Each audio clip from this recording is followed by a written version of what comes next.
Je comprends, c'est une version courte, c'est une version apéritive, si on peut dire. Ça reste un peu un témoignage quand même ici aussi. Hein. C'est bien, c'est une belle initiative. Bonjour, je m'appelle André Faution, je suis jésuite. Je viens de passer mes 80 ans, je ne sais pas si je vous ai dit. J'ai toujours aimé travailler les textes et les décortiquer, et encore maintenant d'ailleurs. Professionnellement, j'ai enseigné pendant une quarantaine d'années, même davantage, à l'Institut international Lumen Vitae de catéchèse et de pastorale. Et à un moment donné, on avait plus de 35 nations différentes. C'était très riche pour moi, ça. J'ai fait une thèse de doctorat à Paris sur la catéchèse. Ça s'appelait la catéchèse dans le champ de la communication. L'idée, c'est pas une thèse sur la foi, mais c'est une thèse sur la communication de la foi. Et il faut dire que c'était une des premières thèses sur la théorie de la catéchèse. Alors, j'appelle ça catéchétique. C'est pas la catéchèse, la catéchétique, c'est la science de la catéchèse. Je n'ai pas fait tellement de catéchèse de fait sur place, mais c'était de la théorie. Mais j'ai remarqué que la théorie pouvait être intéressante pour les praticiens. Alors, quels sont les chemins qui font entrer dans la catéchèse et dans la foi? Alors, c'est une théorie, bien entendu, mais j'ai distingué 5 grands chemins pour avoir accès à la foi. C'était un petit peu l'objet de ma thèse. Mais le premier chemin sur lequel je me suis arrêté, c'est le chemin de la doctrine. C'est-à-dire, c'est une initiation à la foi chrétienne par la connaissance. On entre dans la foi par la connaissance et donc on enseigne. C'est un enseignement, essentiellement. La catéchèse est vue comme un enseignement. Ça, je dirais, c'est le courant doctrinal de la catéchèse. Un catéchisme peut être utile pour résumer la foi de manière relativement élaborée. Dans la catéchèse, il y a de toute façon une place pour la doctrine. Donc ça reste une exigence de toute catéchèse. Puis il y a eu un autre courant, le courant kérigmatique. Alors, le courant kérigmatique, c'est un courant qui est centré sur l'annonce, pas sur l'enseignement formel, mais sur l'annonce d'un message adressé à des gens qui y répondent. Le nouveau directoire dit que la catéchèse est kérigmatique. Donc, ce n'est pas du tout quelque chose, on n'a pas tourné la page sur cela, bien entendu.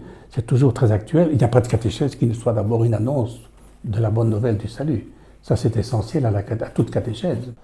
Puis, il y a un troisième chemin d'initiation à la foi, c'est le chemin qui consiste à faire entrer dans la vie de la communauté chrétienne.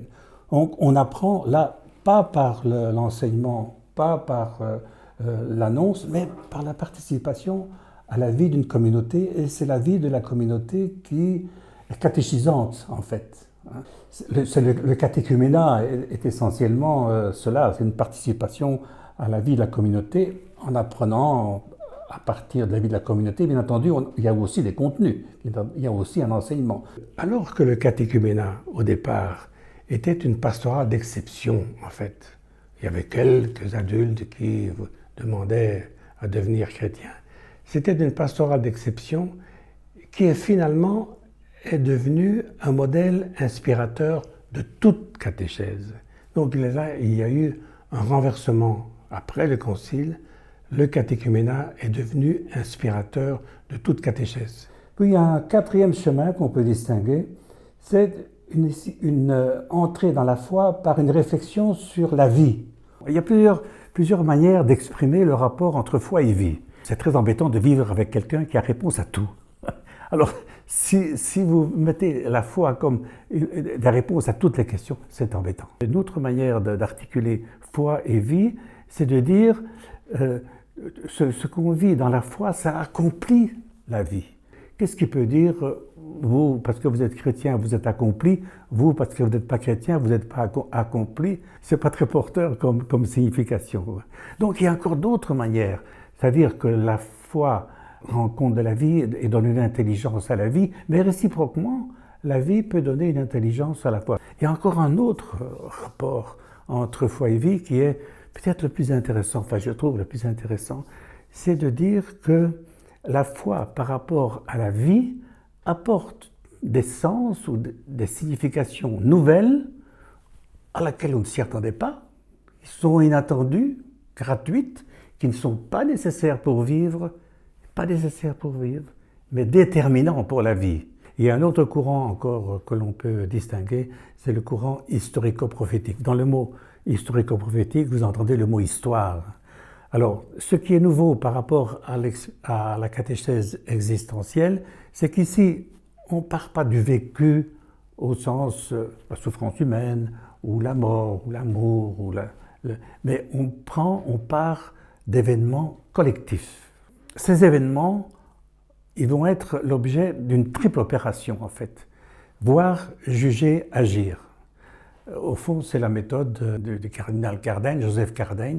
L'histoire humaine, en fait, laisse place à une conversation entre Dieu et l'humanité. Donc, la parole de Dieu n'est pas figée ou fixée dans un livre. La parole de Dieu, bien sûr, elle est consignée dans un livre, il y a la Bible, mais cette lecture de la Bible à travers l'histoire, elle actualise sans cesse à nouveau la parole de Dieu. Voilà, les 5 courants catéchétiques qu'on a évoqués jusqu'à présent, il ne faut pas les prendre comme des blocs intangibles. C'est mobile en fait. Quel est l'avenir? Je ne sais pas. Il est entre nos mains. Je vais peut-être essayer de dire ce que je voudrais, ce que j'espère. Et moi, je rêve d'un christianisme de la grâce. Ça n'exclut pas la loi, ça n'exclut pas la promesse. La grâce, c'est ce que l'on obtient sans l'avoir produit, sans l'avoir mérité, c'est donné. Dans la vie humaine, qu'on ait au moins une personne dont on est assuré de pouvoir être toujours accueilli, aimé, gratuitement. Eh bien, le message chrétien, c'est de dire, mais Dieu, il est ça, qui que l'on soit. La grâce est synonyme de joie, et le christianisme est fondamentalement un hymne à la joie. Et moi, je rêve d'une catéchèse qui fait valoir cette dimension de grâce. On annonce la bonne nouvelle, non pas pour être sauvé, mais parce qu'on est sauvé. Ça change tout, hein. Le salut n'est pas réservé aux chrétiens, hein. C'est ça aussi. Le salut est donné à tous, hein. Découvrez tous nos rushs à propos de l'histoire de la catéchèse et du catéchuménat en Belgique francophone. Vous trouverez plus d'1 heure d'interviews par acteur, filmées sur fond vert, en vue d'études, de réalisation d'autres vidéos ou par simple curiosité.